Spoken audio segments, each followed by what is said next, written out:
A graça e a paz do nosso Senhor e Salvador Jesus, devocional hoje em 1 Reis, capítulo 2. Davi dá conselhos ao seu filho Salomão antes da sua morte. Salomão reinaria. Salomão ali foi passado o trono de Davi para Salomão e Davi antes da sua morte dá conselhos a ele. E a gente vê que Salomão ele ouve os conselhos do pai e coloque em prática, nesse capítulo, tudo quanto seu pai te ordenou, tudo quanto seu pai te orientou, né?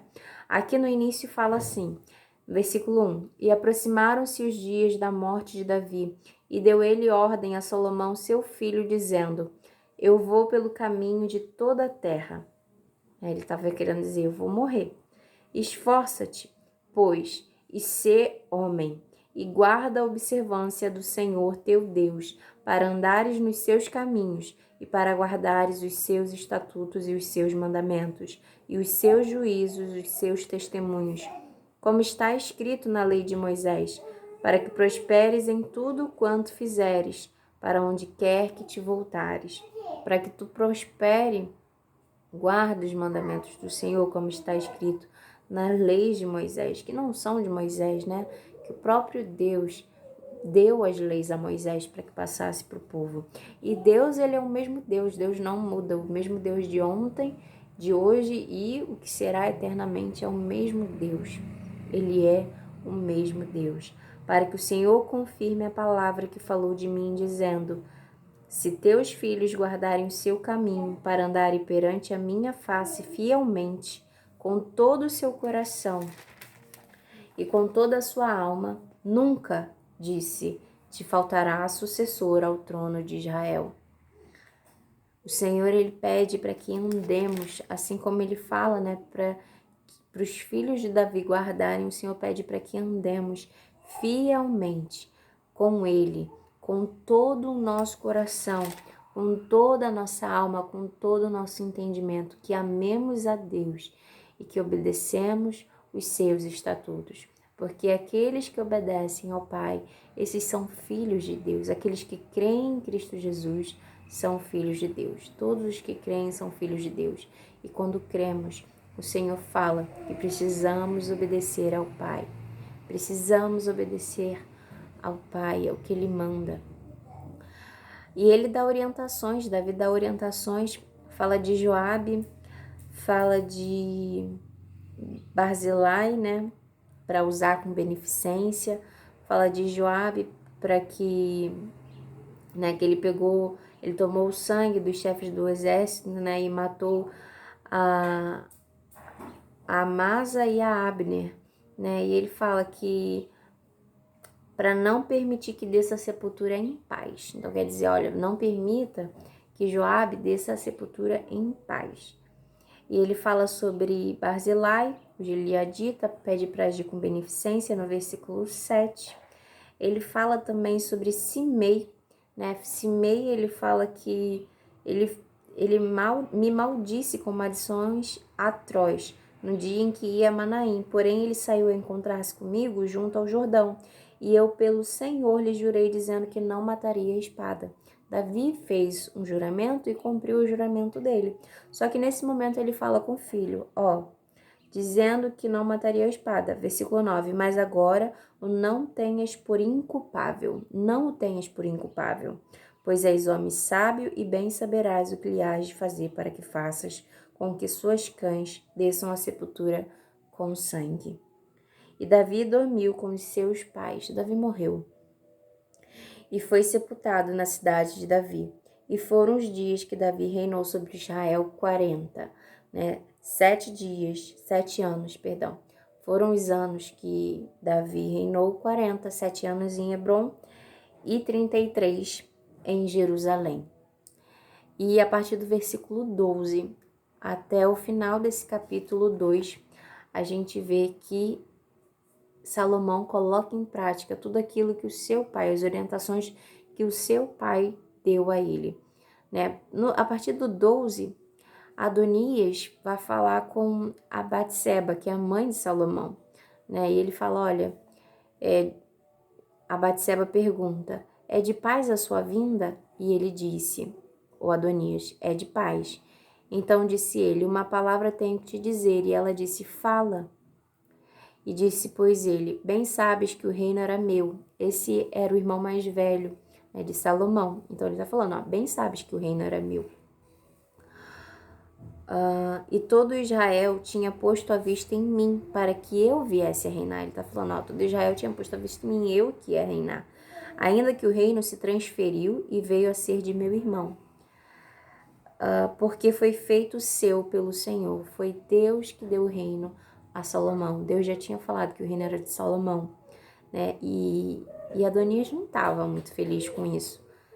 Adonias, ele vem e fala com a Batseba para ir falar com ele: ó, então eu peço-te que fales ao rei Salomão, porque ele não te rejeitará, não rejeitará o seu pedido, que é a mãe dele. E a Batseba fala: então fala o que você quer, pede. E Adonias fala no versículo 17: me dê por mulher a Abisag, a sunamita. E disse Batseba: bem, eu falarei por ti ao rei. Então Batseba vai ao rei Salomão. O rei Salomão pede ela para pegarem uma cadeira, botou ela sentada à direita, era a mãe dele, e eles conversaram. E no versículo 21 ela disse: desse Abisag a sunamita a Adonias, teu irmão, por mulher. Então respondeu o rei Salomão e disse à sua mãe: e por que pedes a Abisag a sunamita para Adonias? Pede também para ele o reino? Porque é meu irmão maior? Para ele digo, e também para Abiatar, sacerdote, e para Joabe, filho de Zeruia. Então aqui ele diz a Adonias, a Abiatar, o sacerdote, e a Joabe, o que o seu pai tinha pedido, né? O que o seu pai tinha pedido no seu leito de morte, antes de morrer, Davi tinha pedido. E aqui ele começa a dizer o que ele faria e o que ele fez a esses três. E jurou o rei Salomão pelo Senhor, ele jurou pelo Senhor, dizendo: assim Deus me faça outro tanto, se não falou Adonias esta palavra contra a tua vida. Salomão, Deus deu sabedoria a Salomão. E Salomão, vendo a mãe dele, fala assim: olha, eu vou falar agora e juro perante o Senhor que Deus faça comigo outro tanto, se eu não estiver certo, né? Se Adonias não fez isso, falou essa palavra para você dizer para mim contra a tua própria vida.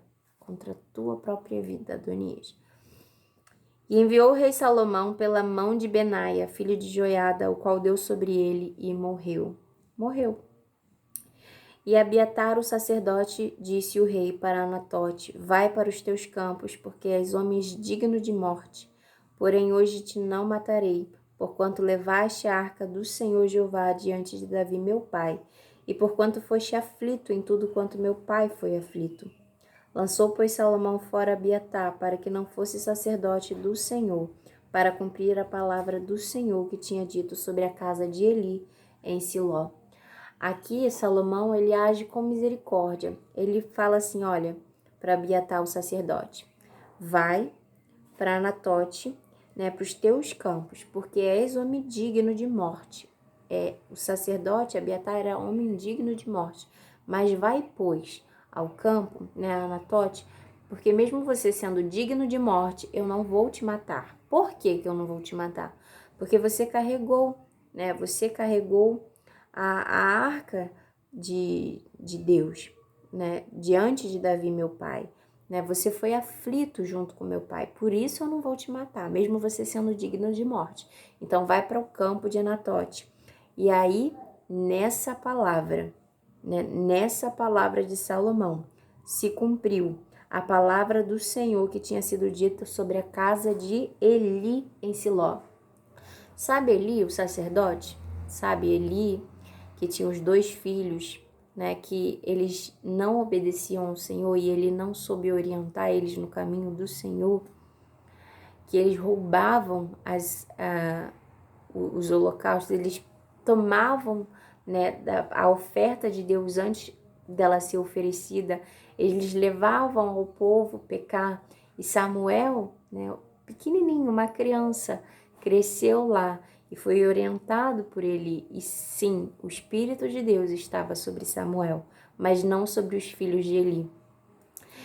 E Eli e a família dele recebem uma palavra da parte de Deus, dizendo que nenhum descendente de Eli estaria ali para fazer o sacerdócio, cumprir. Todos os descendentes de Eli morreriam, né? Os filhos de Eli morreram no mesmo dia. Eli, quando recebe a notícia, ele cai da cadeira e morre. A sua nora, que estava grávida, esperando o bebê, eles morrem, tudo isso no mesmo acontecimento, né? E foi se cumprindo. Todos os descendentes de Eli foram morrendo, todos, né? O Senhor estava cumprindo a palavra dele, porque a descendência de Eli se corrompeu. E ali o Senhor já tinha determinado para a descendência de Eli que nenhum deles estaria mais no sacerdócio. E Abiatar era o último deles. Só que Salomão, ele falou, olha, você é digno de morte, mas vai para o campo de Anatote e você não servirá mais ao sacerdócio de Cristo. Você não será mais sacerdote. Você está sendo tirado do sacerdócio. Então, ele não matou por causa de tudo que ele já tinha feito, né, como sacerdote, pelo que ele já tinha sofrido. Mas ele foi tirado do sacerdócio e ali se cumpriu a palavra sobre a casa de Eli. Nenhum descendente mais de Eli. Ali, naquele momento, nenhum descendente mais de Eli que pecou contra Deus e a sua descendência, a descendência de Eli, pôde estar mais no sacerdócio de Cristo, cuidando das coisas do Senhor. Às vezes, a gente acha assim, ai, Deus deu uma palavra, tá demorando para se cumprir. Deus não tarda, não. No momento certo, seja a palavra boa ou uma palavra de repreensão. Deus, ele cumpre a palavra dele. Por isso nós devemos ter cuidado. O Senhor nos chama a andarmos em santidade. Estamos no templo da graça? Sim, nós temos a graça e temos Cristo Jesus que nos lava e nos purifica de todo pecado, porque todos nós pecamos, e é o Senhor Jesus quem nos lava. Mas precisamos andar em santidade com Deus.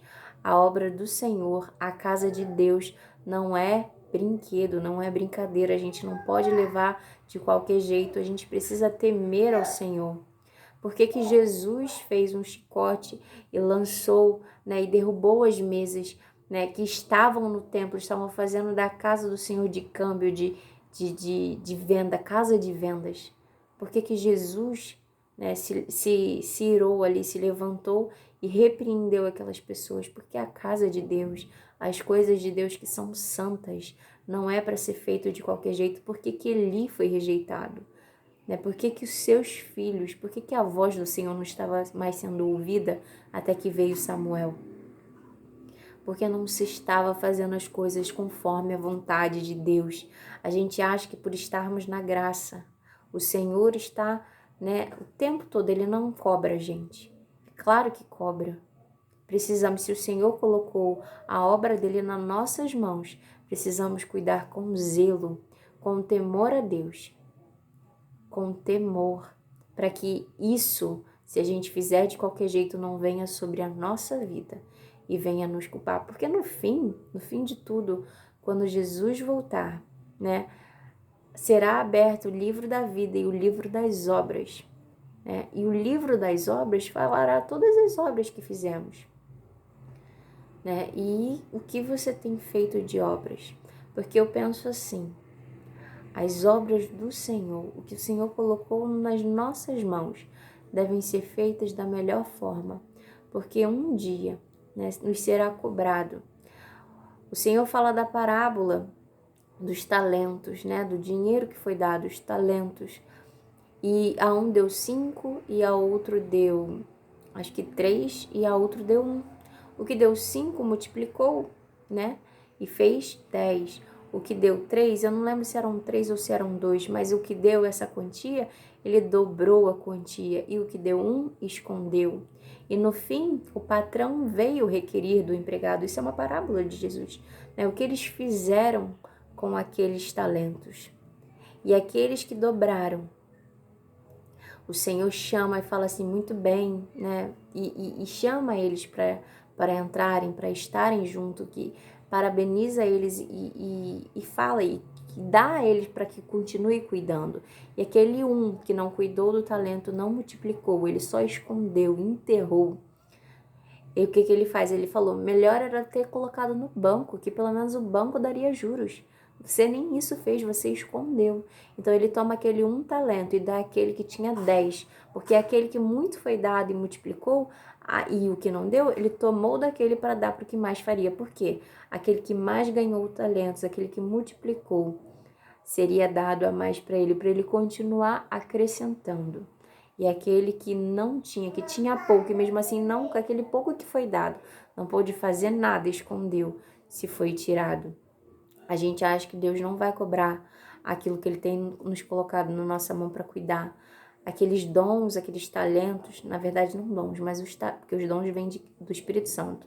Mas os talentos, aquilo que Deus nos deu para cuidar, seja dinheiro, seja obra, seja o que Ele nos deu para cuidar. Aquilo que Ele nos deu para cuidar, Ele chegará para perguntar, né? Perguntar sobre as nossas obras, o que Ele fez, o que nós fizemos com o que Ele nos deu.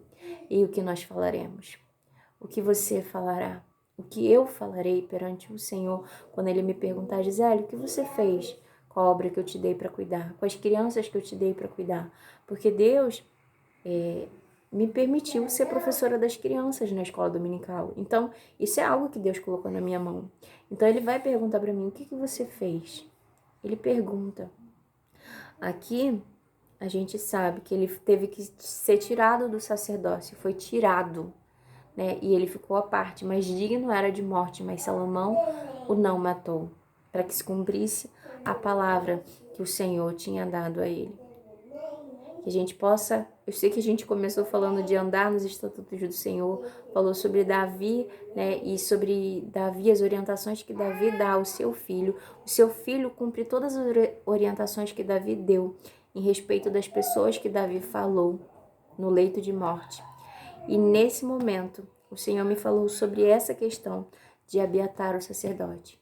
Quantas das vezes estamos recebendo em nossas mãos a obra do Senhor, a casa do Senhor para cuidarmos, seja cuidarmos, zelarmos na limpeza, seja num ministério específico, seja no louvor, ministério de louvor, seja ensinando, né, sendo professora de classes ou professor, seja ministrando a palavra de Deus, o que Deus tem colocado nas nossas mãos. Façamos o melhor para Ele, porque Ele virá e Ele requerirá, Ele vai querer saber o que fizemos. Que nós possamos dar o melhor, que nós possamos nesse dia, no grande dia que encontrarmos com o Senhor, falarmos, né, com alegria do que fizemos, as coisas boas que fizemos, e não como esse servo que guardou, escondeu, enterrou o talento que Deus tinha dado a ele na terra, e nesse dia foi tirado isso e dado ao outro que tinha multiplicado. Amém? Guarda essa palavra hoje no teu coração, que o Espírito Santo fale mais ao meu coração e ao teu, e ele venha ministrar essa palavra conosco, para que não saiamos dela, que tenhamos temor pelo Senhor, que obedecemos a Ele. Até amanhã, se Deus quiser. Tchau.